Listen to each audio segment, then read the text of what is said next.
President. Well, Minister for Climate and Energy's done it again. Minister for Energy and Climate Change has done it again. He's gone out and he's admitted he's sometimes the truth teller of the ALP. He's gone out and admitted that the $300 off everyone's electricity bill is the ALP's attempt to buy lower inflation. Now, it is just an extraordinary lack of understanding of economics that when people have more money in their pocket and they go out and spend it, prices go up, inflation increases. I mean, that is like supply and demand equals price. Like, that is the basics of economics. I wish Senator Scarr was here because he could pass around his book for a few people to read it. It is just extraordinary that this is what this government has managed to come up with, an attempt to buy inflation reduction.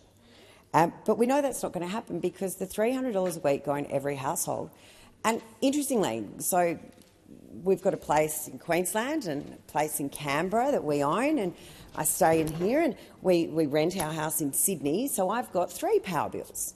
So that's 3 households. Am I getting $900 of reduction? We don't actually know because it's not very clear. So no one knows who's getting it. Everyone's talking about, you know, the millionaires and billionaires that are getting it that don't need it. But how many times are they getting it? It might not just be $300. We know that there's senators in this place with 7 houses.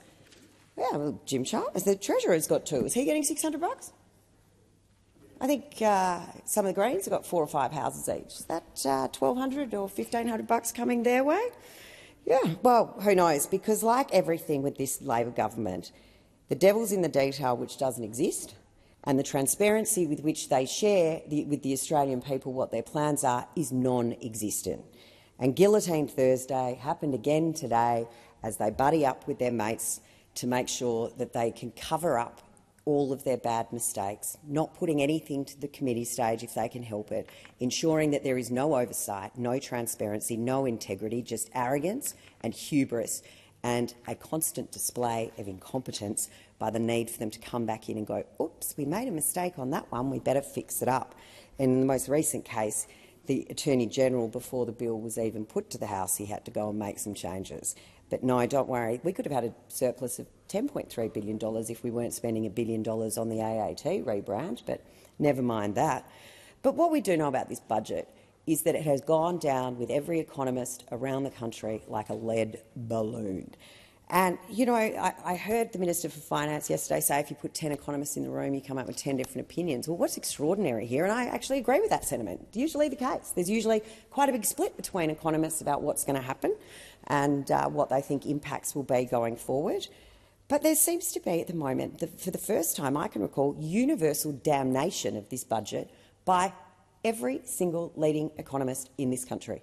Not one has come out and said this is a great budget.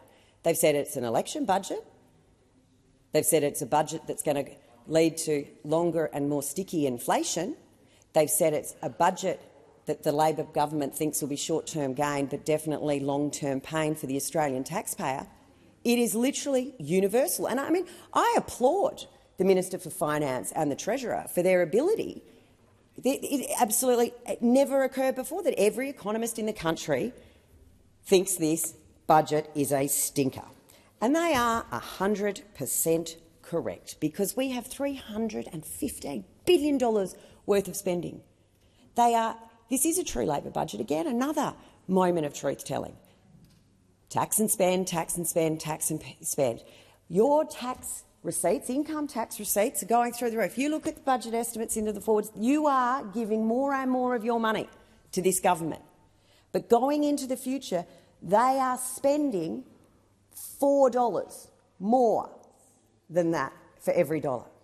So they are contributing to this inflation. They are contributing to the issues that this country is going to face long into the future through the structural damage that they are continuing to do. The fact that they refer to their changes at Stage 3 tax cuts as cost of living relief shows their complete inability to understand that Stage 1, Stage 2, Stage 3, because remember there were other stages, were about tax reform.